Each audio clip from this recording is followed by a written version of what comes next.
வணக்கம் நண்பர்களே. நான் ஒரு விதமான மனிதர்கள் சொல்ல போறேன். அவங்க கிட்ட நமக்கு தள்ளி இருக்கிறது நல்லது. நீங்க கஷ்டத்துல இருக்கீங்க, இல்ல ஒரு வேதனையில இருக்கீங்க, இல்ல உங்க வாழ்க்கை போராட்டமாவே இருக்குன்னா அது வரைக்கும் உங்ககிட்ட ரொம்ப பாசமா, நல்லவனா, உங்க மேல பயங்கர அக்கறையா நல்லா பேசியிருப்பாங்க.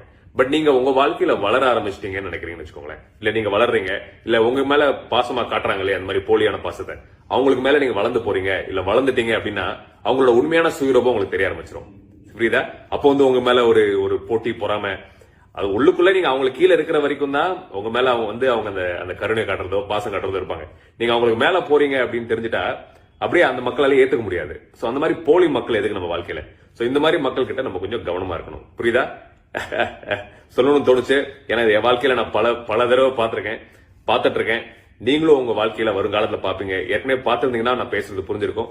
இனி நீங்க பார்க்கல அப்படின்னா அதுக்கு தயாரா இருங்க. இதெல்லாம் வாழ்க்கை பாடங்கள். அப்படியே உதறி தள்ளிட்டு தில்லா தைரியமா எதா இருந்தாலும் பாத்துக்கலாம்னு போயிட்டே இருக்கணும். ஓகே.